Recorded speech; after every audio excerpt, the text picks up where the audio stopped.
And I'm going to go back to my screen share, and this is the overall picture of the tent. So you can see what we're looking at here is the back of the tent, and this is sort of where we set up our point of sale station, where we have the inventory binders with all of that information. And what's really great is for several years now, we've had this sort of iconic yellow tent, which lets everyone know. And we've been in the same location. So people have been coming to us year after year, knowing that this is where the NHAA is located.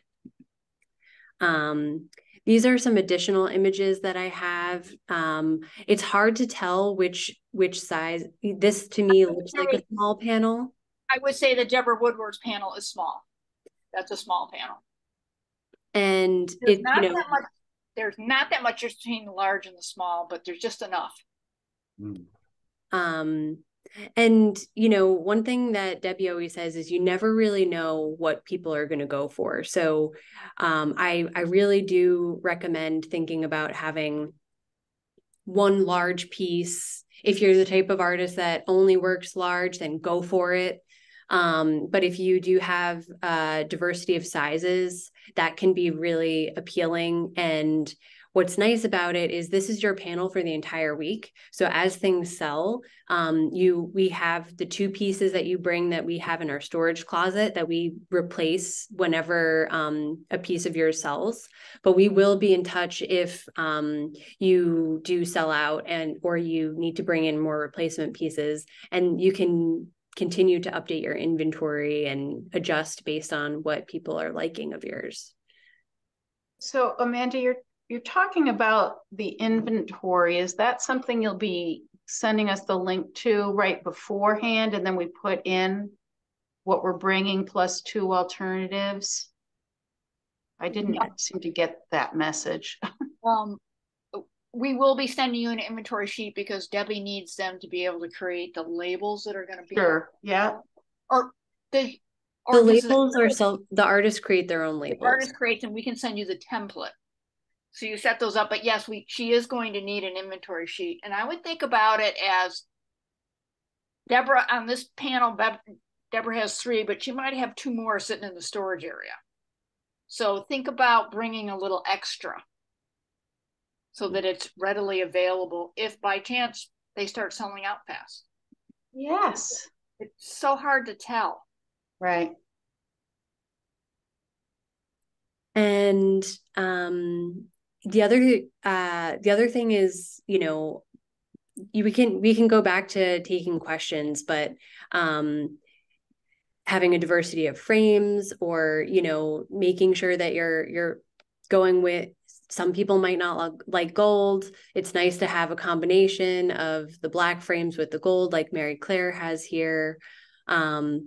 Also in past years, I know we have Angelique on the call, so I know a lot of what we've been looking at here is representational work, but some of our biggest sellers last year were abstract artists. So we've curated this so that there's a wide range of different mediums and styles represented, which is really what draws the attention to our tent, is having that diversity of different styles and mediums. Amanda, I have a question about pricing for this show. I mean, I always try to keep my prices consistent. Can you give me any insight into like the, what the pricing typically popular, you know what I'm trying to get at? Yes. I can take a minute to look back on our sales records from last year to give you like an average or something like that I can share with the group. Okay. But the thing that I will tell you is that this is not your typical art fair. This is a really special fine art and craft exhibition. People have to pay in order to attend. It's a big deal, and it's a big trip, and people see this fair as the best of the best in arts and crafts in New Hampshire. And because of that, you should charge your normal gallery pricing. We sell pieces that are $2,000. We sell pieces upwards of that sometimes. We sell, it sort of depends on what you're doing and the amount of work that goes into your pieces. But I would not shy away from your typical gallery prices for this exhibition. And we kind of treat it commission wise as our normal gallery too. So for this, NHAA takes its typical 40%. So be aware of that as well, to make sure that you're getting what you need to get from all of your pieces. Thanks, Amanda.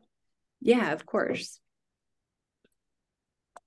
And this another thing about this fair, I'm trying to go see if I can go back to where I started. Here we go. Is that, they are discerning buyers. This isn't, let's move this inventory. This is everything should be finished to the same degree, to the same quality level that you do anything that would hang in the Levy Gallery. The one thing that I would say is kind of an exception is that if you've shown work in the Levy Gallery and you can put it on display at Sunapee. There's no restriction in terms of where the work has been shown before. It's whatever, if we want you to show your best work, your most, whatever you're most excited to sell and be presenting to the audience.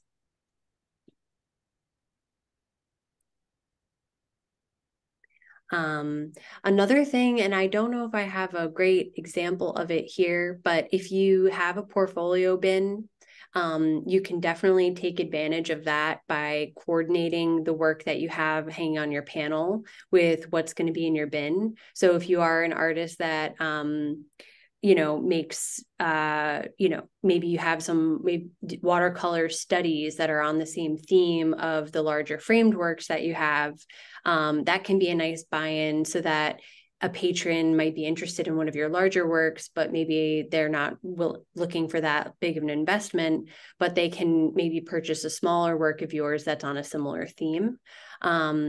People do definitely go through the bins and look for those little, matted pieces. And any other things that you want to include here marketing wise?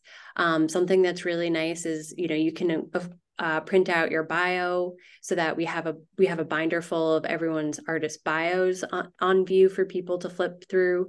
But if you do have a rack card or a postcard that explains your process or, has a little bit more information about who you are as an artist, part of the reason why people are coming to the fair is because they get to interact with the artists, which is why making sure that you sign up for your volunteer day is so important, because those interactions are really valuable and will help you build your brand and your mailing list to collect some of those email addresses and things like that. I would also say that if you didn't sign up for a bin, there's still time. Just let me know you want one and I can bill you for it. The bins are pretty popular. Mm-hmm. And is your advice, or when the inventory list comes out, that we have extra items for the bin, or is the bin stay a fixed number? Yeah, the bins don't, I don't think the bins have a huge, I don't think they have a limit. That could also be extra materials if you want, if you can have things sitting there for the week. Okay. Yeah, the bin, I would say it's more pressing on the panels because the panels are small and we want you to take best advantage of the week of the fair. But if you did have extra bin pieces and your bin work is selling, definitely bring backups. It's not a problem. We just want them to be able to move easily, and we don't want any artwork to get damaged in an overflowed bin. Sometimes that's the only risk there. I'll add, having done this several years, the bins, as Carol was saying, the bins are really popular, and a lot of people, they want something they can carry home and put, easily in their purse until they get back to their car. So smaller pieces, I know they do sell large pieces also, but I have found that people like the smaller, easier to carry pieces, although they can leave them there and come back and get them at the end of the day. We'll do that. But if you have a bin, if you don't have a bin, I encourage you to get a bin, Michelle. Can you put, if you paint, because I have a lot of small paintings that are on panel, can they be put in an envelope and put in a bin, or is it just for works on paper that are matted? Typically, we put like a thickness limitation of 1/8 of an inch. So if it's an uncradled panel, then yeah, some of mine are 1/4 of an inch, so it would be thicker than that. That's okay. I don't think I'm going to try and do a bin too this year. A panel be enough for me to get started with. I'm definitely I want to make this the best opportunity for everyone involved. So if that is a big deal breaker to have 1/4-inch panels in the bins, it's definitely a conversation that we can have. Something that I like to avoid are canvases in the bins. And the reason being, just because they can easily get poked, they can easily get damaged by another piece. And I just, I would hate for anything to happen and then have to, get into that type of deal with it. Yeah. No, this is more just good info for next year. And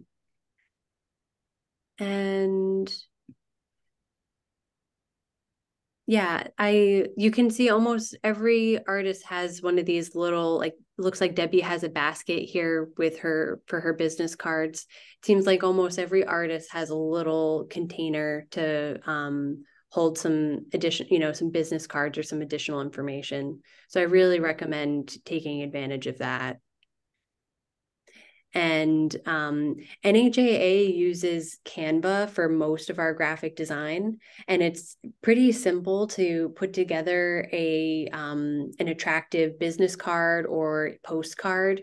You can make them double-sided. They have templates. You can, once you play around with the program for a little bit, it's not as detailed, and you don't have quite as much control as some other more sophisticated programs.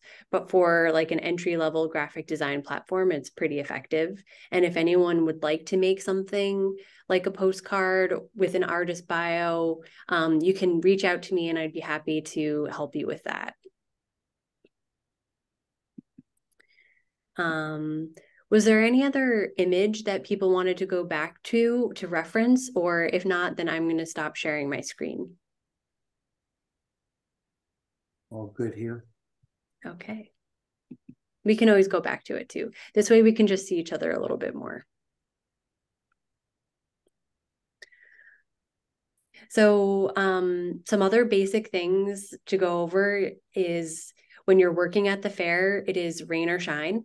So make sure that you're dressed for any type of weather. Last year when I went, there was a torrential summer thunderstorm in the middle of it.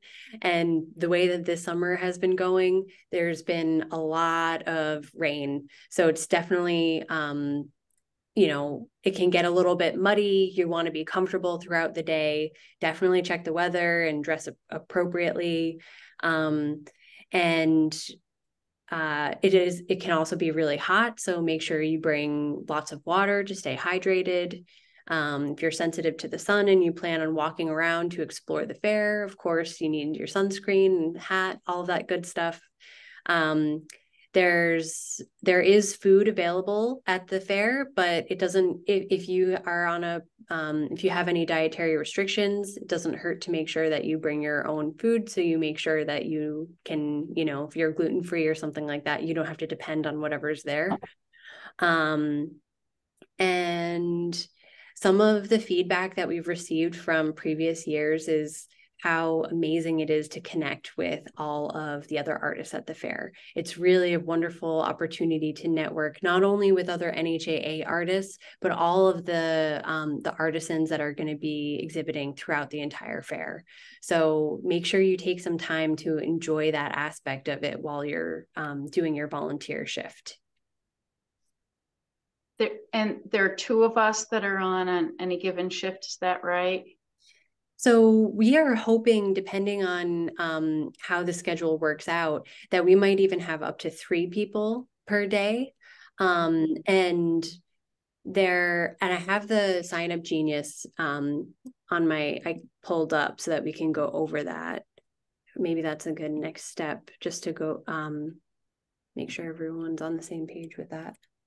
I have found that particularly the artists who live in that area have a tendency just to drop in, see how things are going. Well, I'm hoping our pass is good any day, right? To come Right, in. your pass is good any day, so you can come and go as you please. Yes. And so we still have a few volunteer shifts on this first day, which is Thursday. And this is where building, painting, setting up the tent. This is before the artwork gets there. The next day is Friday, and this is all artists. So everyone is required to drop off their work and to install their work. I'll add some additional slots to make sure that everyone can sign up. This is because everyone gets their own panel. You can come and install it however you want, but we do recommend that you have a plan just to make it a little bit quicker on the day of. And how do you determine who's got what panel? Are the names just on the panels when we get there? The names are on the panel when you get there. Debbie does a really good job of creating a flow throughout the tent so that there's she wants it to be so that the artwork is distinguished, so that there won't be any confusion of when one artist flows into another artist. And so that's part of the reason why we like to have so much diversity of the styles and mediums, is so that you stand out as an artist. So we wouldn't put 2 landscape painters next to each other, for example. Good luck with that.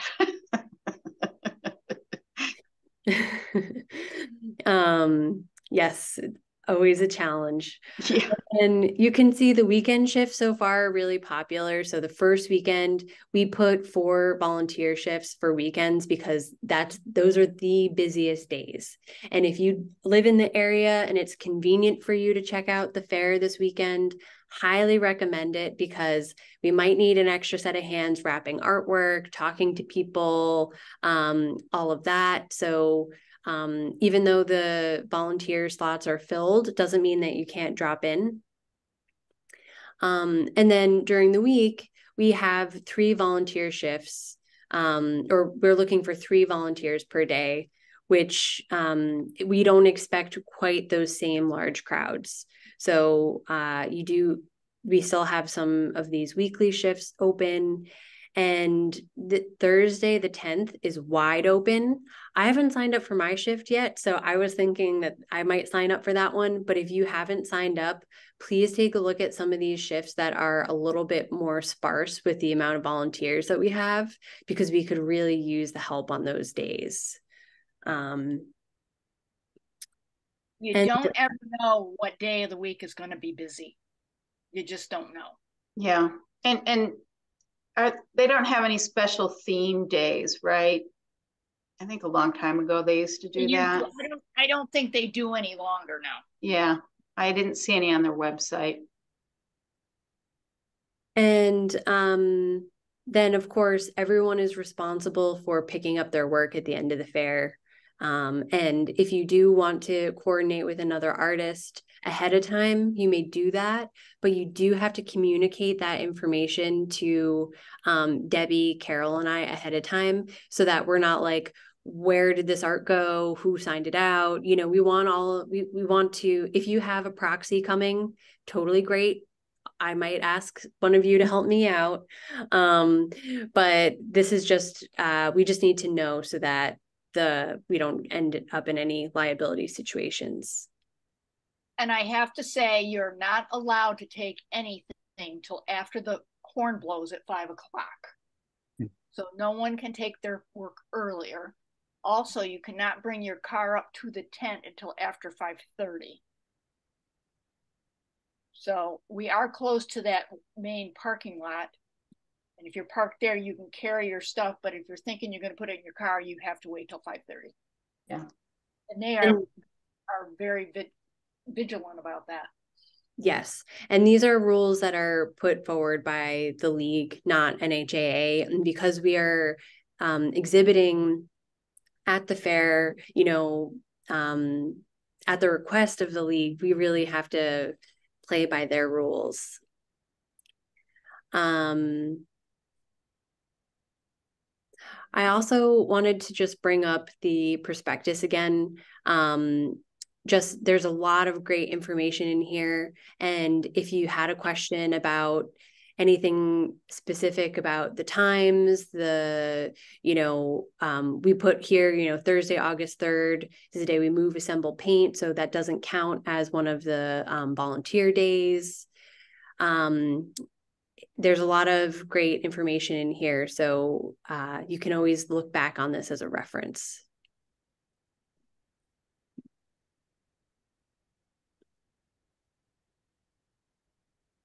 Debbie's also very good about getting back. If you have a very specific question, she will be able to help you out.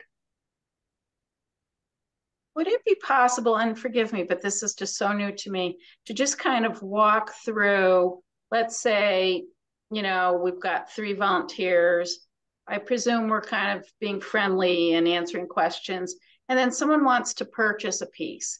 Can you just kind of walk us through that? Because this is my first volunteering for NHAA, and so I haven't worked in Portsmouth yet. Sure. So I'm happy to go through that, but we will also provide training for everyone during the event. There's sort of multiple steps involved, and the main thing, and there's 2. The most important thing is that no artwork gets taken off the wall or leaves the tent without collecting a payment. Number 1 rule: do not give away artwork. That is, I know it sounds simple, but I just like to be crystal clear about, we're selling the work, collect a payment. This is, I don't know if you can see this. This is our 3-part form. It asks some really basic information. We have date, location. The location is going to be Sunapee. We have salesperson. That's going to be you. Up here, we have the buyer's information. The buyer's information is really important for 2 reasons. The first one, as an artist, you want that information. You want to send that thank you card. Someone bought your $2,000 painting and you are so thrilled. You want to follow up with them. You want this buyer information for that reason. The other reason is that at Sunapee, it's a rural setting. There is Wi-Fi, and like most places, we process our credit cards through Wi-Fi these days. And if there's a problem with the payment at any point, we need to be able to contact that buyer and say, hey, that payment, it didn't go through. We need to recharge your card. And we need to be able to get in touch with a buyer in case something like that happens. So if you're selling something for $25 or less, like at Sheaf or at NHAA in any situation, it's not as critical. But if you're selling anything that's over $25, this buyer information is critical. And especially big purchases, $500 and above, a phone number and like 2 points of contact. So an email address and a phone number, or a phone number and a mailing address. Something like that is really key. And then we have quantity item that includes the artwork, title, and medium, the artist name, the title of the exhibit, and the price. So this is why we make you fill out all those inventory labels. The information that you put on your inventory label directly correlates to the information we ask on the 3-part form. So what you're going to do, and why is this important? Because we want to make sure that you, specifically the artist, get paid, and that the sale isn't attributed to a different artist, because then we will be paying them. So this is the key to getting your commission check right here. So you want to make sure that all of this information is correct, and especially the price. So if you are an artist, and this goes for Sunapee, but it goes for any exhibition at the NHAA, and you fill out those inventory labels that we make you put on things, and you're like, you know what? This didn't sell at Chief last summer, so I'm going to mark this down. I'm going to change the price a little bit on this. Please print a new inventory label. Why? Because it's really easy to get confused if the artist crossed out a price or if the buyer crossed out a price. It's really easy to get things mixed up. And we want to make sure that we are paying you the amount that you are owed and not some random number. So keep all of those things crystal clear. If you have messy handwriting, please type it up. We have a PDF fillable inventory label that you can print. Same goes for this. If you're volunteering and your handwriting is a little bit messy, say, hey, I have messy handwriting. This isn't the best job for me. Maybe I can work the square reader instead. And it's super important that these are filled out properly and legibly. So the next step is, once we collect all of that information, you enter that pricing information into the square reader. And I can grab that. Hold on. So this is a square reader. This is exactly what we'll be using at Sunapee. When you look at it, it has a black screen. There's a little white button here on the side. When you press that, the screen comes up.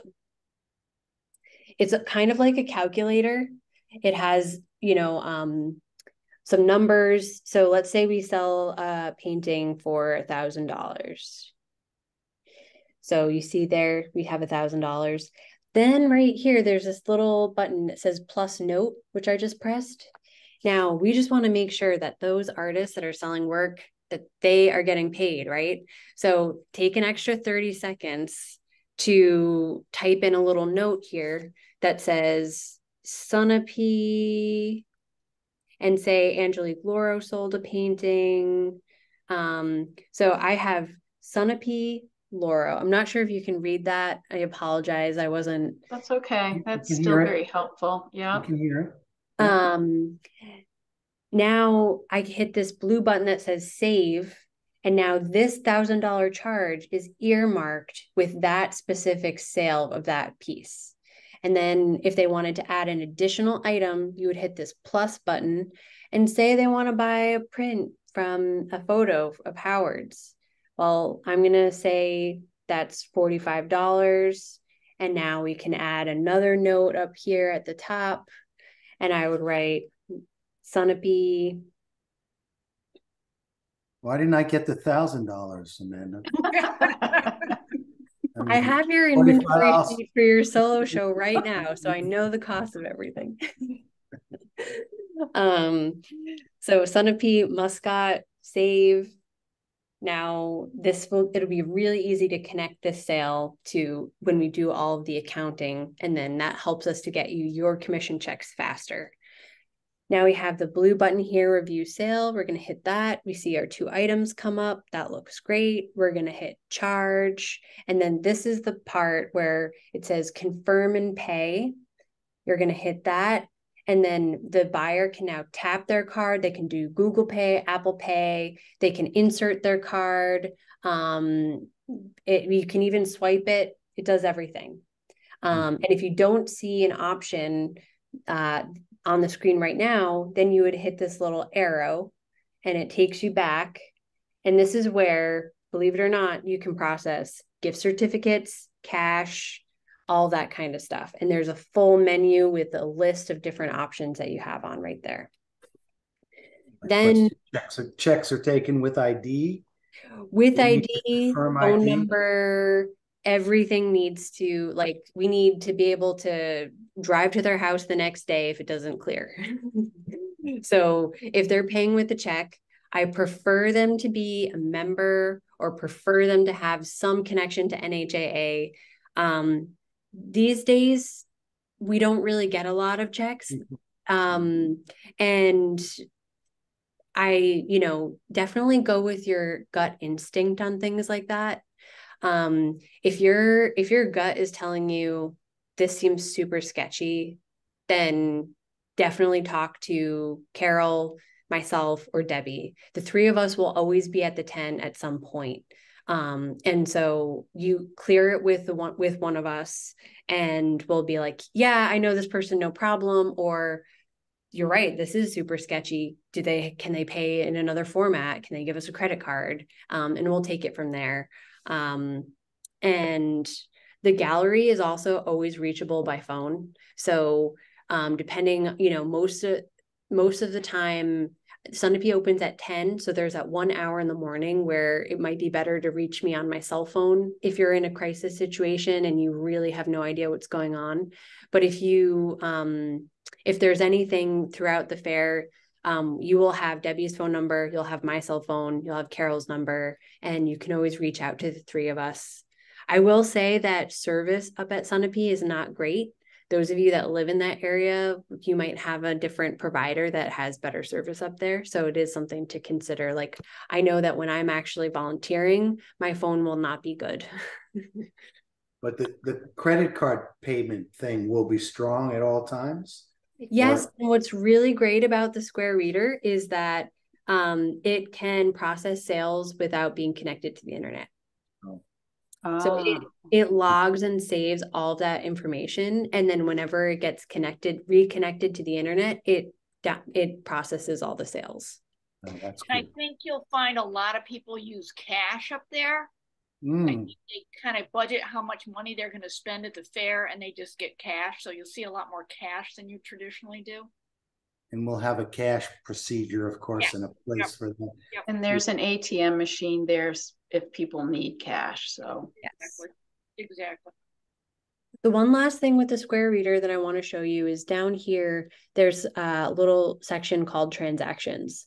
And when you click on that, this can be confusing in the summertime because this has all of our transactions. So that means that it has what's going on at the Levy Gallery, what's going on at Sheaf, what's going on at LaBelle Winery and Dairy if we have a special offsite exhibit where we're processing sales there.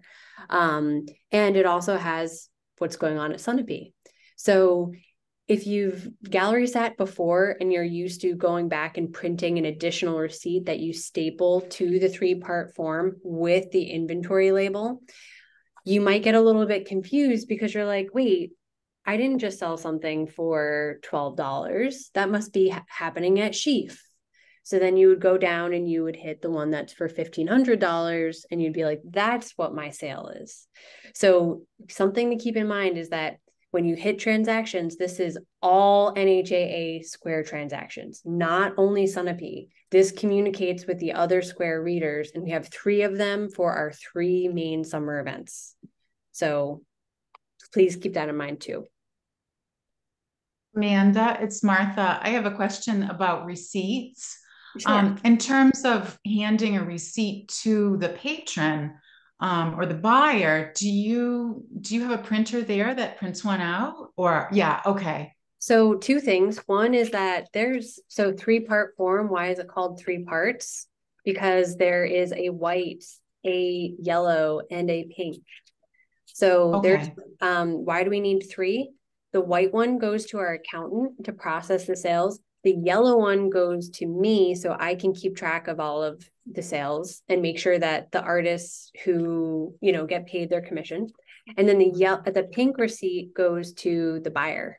So you can just rip that off and give the pink receipt directly to the buyer. And if there's a situation where a buyer is like, I really want to buy this huge piece, can you wrap it up for me and I'll see you in a little bit? Be like, sure. Put a red sticker on it, process the receipt, get the payment, give them the pink receipt. The pink receipt is now their slip to pick up their painting or their piece of art. Okay. Additionally, on the Square Reader, so I was telling you about how you can go to the transactions. So we're going to do this $12 sale here. And there's a bunch of different options when you click on that. New receipt is one of them. And now there's different options for the receipt. We're going to hit paper receipt.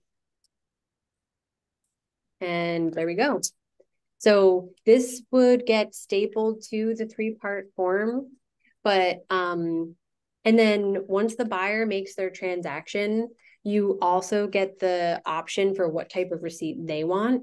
They can choose to have it emailed, texted, printed, or no receipt. If they elect no receipt, hit print, and then you don't have to go back and get that printed receipt.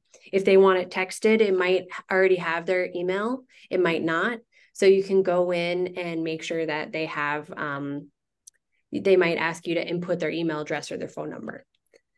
But don't worry too much about this, because we will go over all the training and give you all the details on the day of. But this is sort of just a little refresher to show you how it does take some diligence, but it is really simple to use. Amanda, years ago, before COVID, I guess, we used to, the pink slips would go to the artist. So that was our way of keeping track of what we sold. Can you print out a list at the end of the show to show us, or or do we get it emailed what our sales were? Yes. So we, when we send you your commission check, we include an inventory item by item with the buyer information and the all of that information on each commission check. So you should have, you should get all of that. I can show you an example of one if you'd like to see what it looks like. Yellow slips will be available for you to look at. I think Debbie puts them in a folder by artist so that you can kind of keep track of what you've sold and what you've not sold. And would someone let us know if, say, like we run out of stuff in the extra inventory box? Yes. Will we be contacted to bring more in? We try to contact you as soon as we can about your sale. I think that's part of the fun of when you're volunteering, being able to say, hey, I sold your piece. Yeah. It's super exciting. So just, Mary Claire, to answer your question, this is a commission check from our Pride event. And this is basically direct from QuickBooks, a list of everything that the artist sold on the date with the commission breakdown. This was sort of a fair event where we weren't able to collect all of the buyer information. So it just says customer under buyer, but each item that was sold is, as it was written on the 3-part form, is listed right here. And then this is the part that has the price and the commission rate and all of that. So we provide one of these for every artist, and it goes along with every commission check. So you have all that information.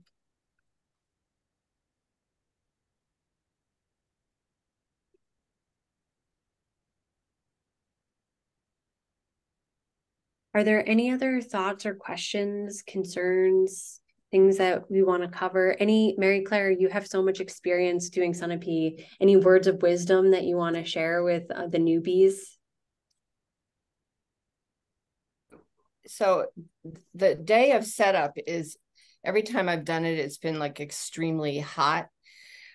So the more prepared you can be ahead of time, the better. And you're actually going to be nailing your hooks and hanging devices into the wall. So bring your own hammer. I think that was already said. Some people bring little ladders. You don't really need that, but you might. It's really fun. It's one of the things that is most memorable about working in the art field is being at Sunapee, because people are there expressly to look at arts and crafts, and many of them go every year. So they know what they're going for. They go intentionally, and they're buyers. They're there to buy, which is different than, most of our situations where we show art. People just come in and they're looking in there and just enjoying looking at the art. But this is a place where people are there to buy a piece. Did you do well last year selling? We did. We had one of our best years. Oh, good, good. We sold over $28,000 worth of art. That's great.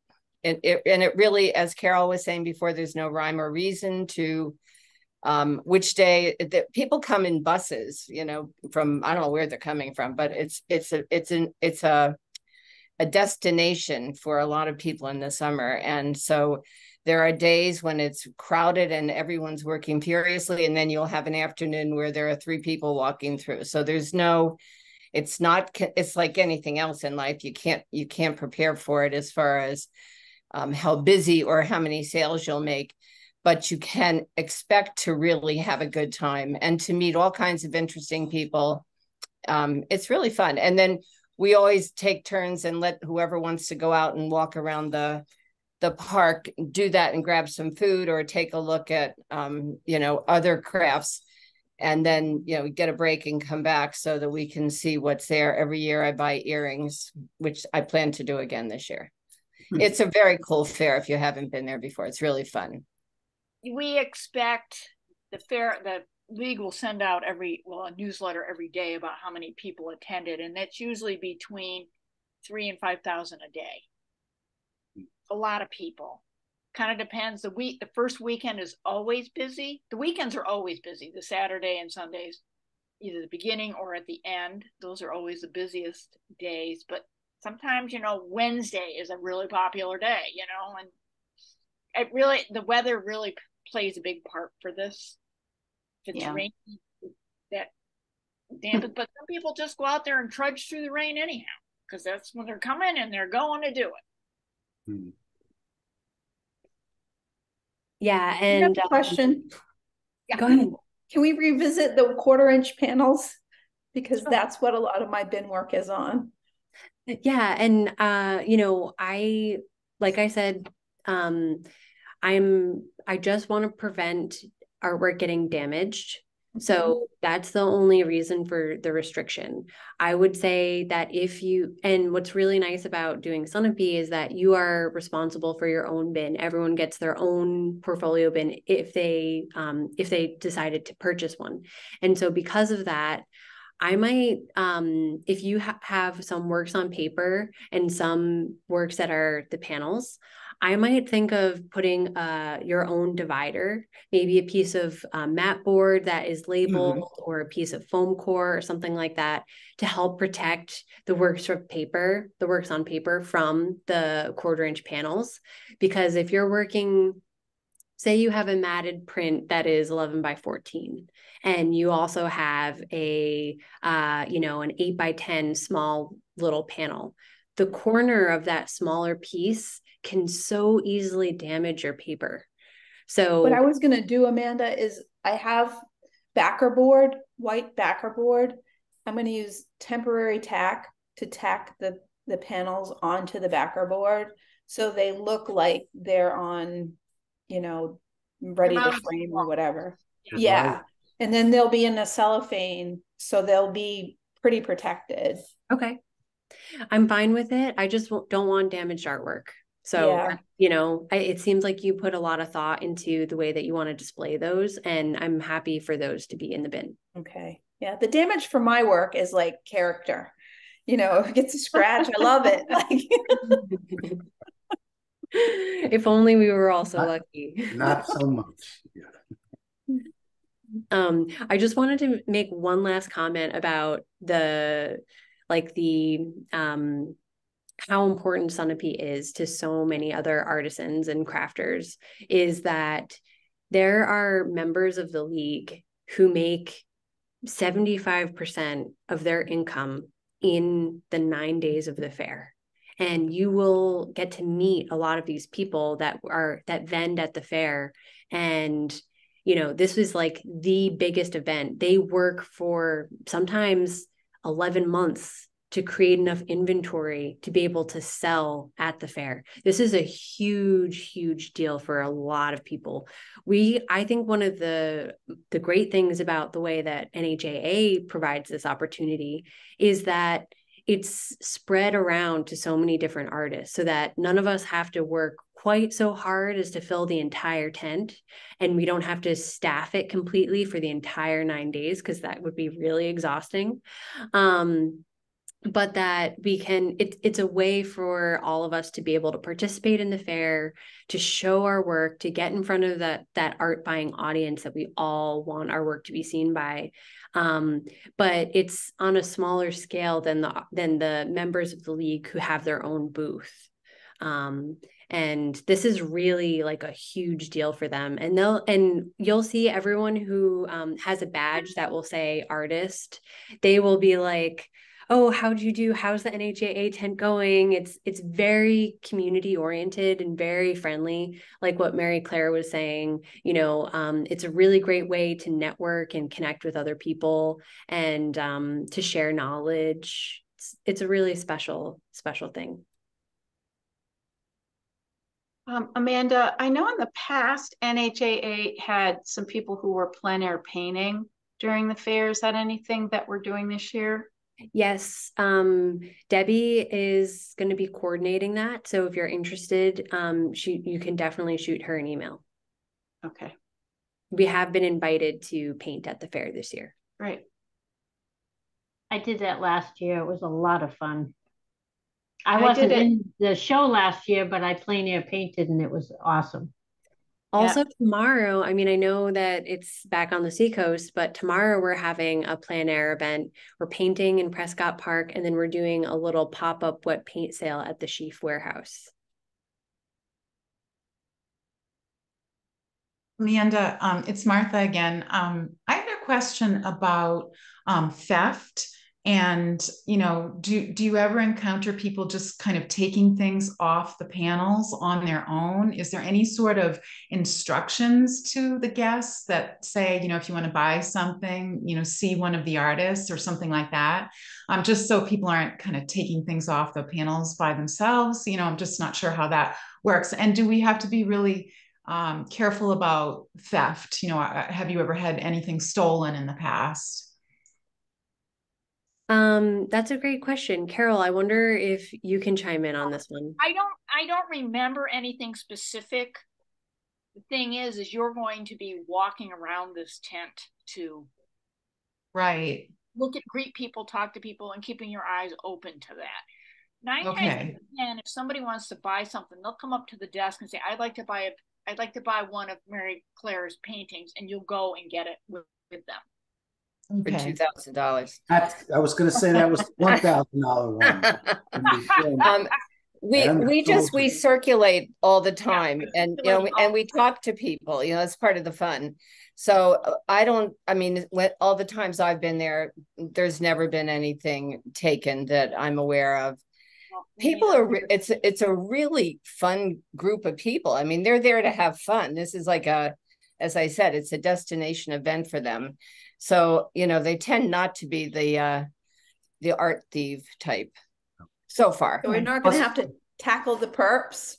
Yeah, no. Well, who knows? Mary Claire's background is to be able to talk them down. She doesn't use restraint or any physical interventions at all. Well, the league does have security that's available. If we ran into a problem, they have a couple. Great, thanks. I just didn't know if it got really, really busy, if you ever encountered people just kind of, taking things off the walls or anything like that. So that's really good to know. Thank you.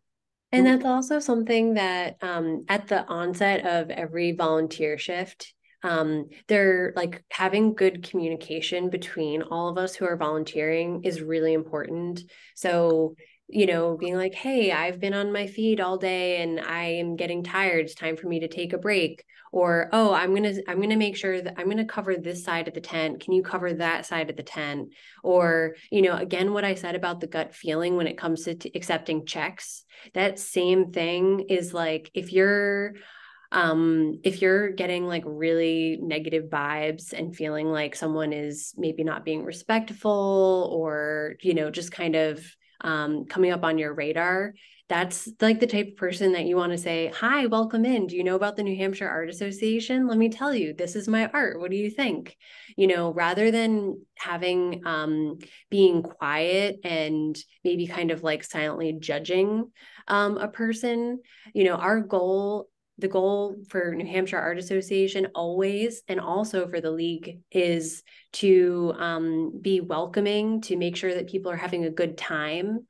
And one way that you can do that is by starting a conversation. So don't always, you don't want to force yourself on someone if they're really just like looking to quietly browse, but you do want to check in with everyone who comes to the tent and say, welcome in, thanks for browsing the New Hampshire Art Association tent. And sometimes that puts like a human element into the mix that can really help prevent theft in those situations. And if Steve Tyler comes through, definitely say hello to him, because he fair and he does from Aerosmith, Steven Tyler. Yep. Yeah. Mm-hmm. He sometimes does show up. One thing that might be much more likely than that is bad weather. Is there a procedure at night that the tent kind of surrounds the work in case a storm comes through in the evening? There are walls.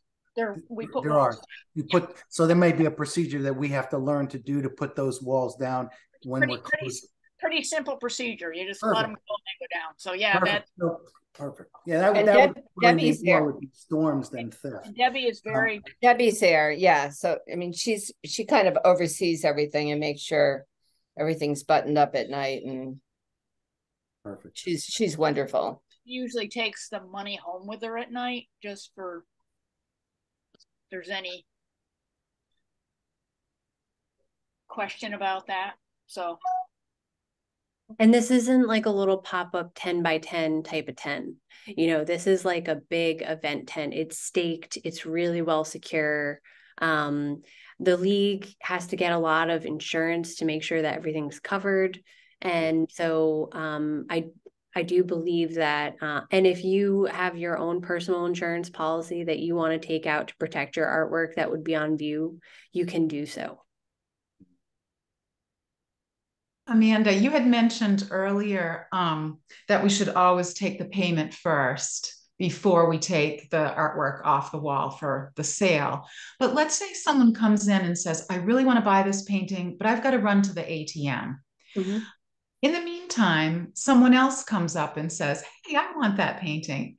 What do you do? Like, are we allowed to set something aside just briefly for someone like that? Or will that never happen? I miss question. I always ask a million questions, but I just want to make sure things go smoothly. Absolutely. It's all good. And that's, what this is for. So, we deal with that a lot in the gallery and at all of our exhibition spaces. It happens at Sheaf, it happens at the Levy Gallery, it happens at Sunapee.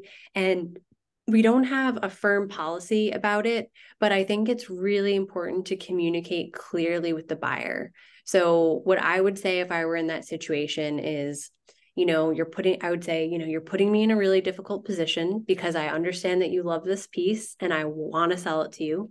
But given the nature of this fair, I can't reserve it all day. I can reserve it for, the 20 minutes that it's going to take you to go to the ATM. And at that point, if you're no longer interested and someone else comes along, I would have to offer it to the next person. And I would just be really clear about it. We don't hold things for 24 hours. We don't do anything like that. We've talked so much about how this is like a high sales environment. We want to continue to promote that. It would be, you don't want to hold something for someone and then have them never show up. So I think having really clear communication and just be like, oh, sure, you need half an hour to go get a bottle of water, hit up the ATM and come back. No problem. You want, till the end of the day. We'll see what we can do. But if someone else comes along, we have to, it's only fair to the artist to make the sale.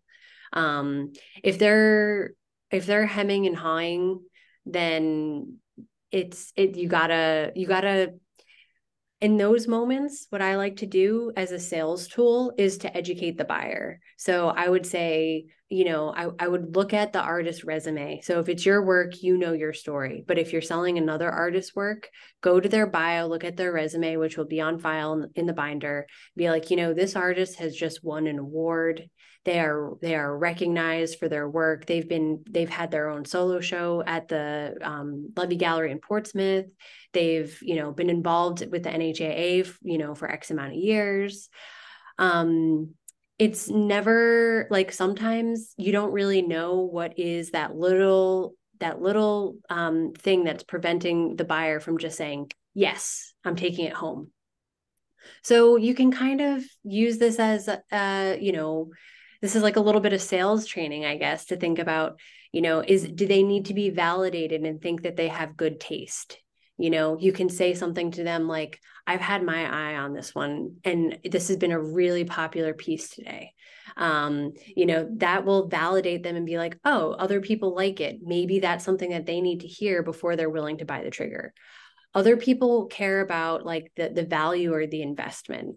So saying, that's when the resume comes into play. Maybe the buyer wants to hear about some of the accolades from the artist. They want to hear about, their accomplishments, things like that. That could be something to sway them over.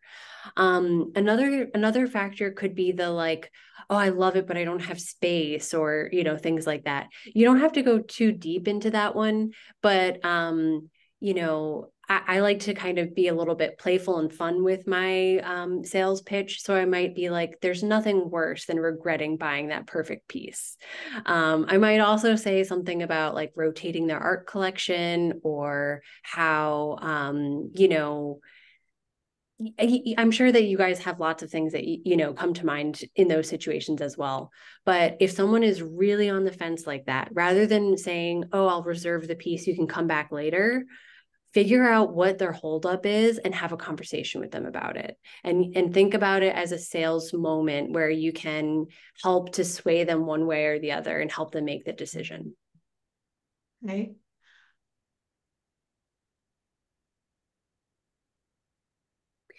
And with that, it is a little bit after 6 o'clock. So I just want to touch base and see if there were any, last questions, burning questions.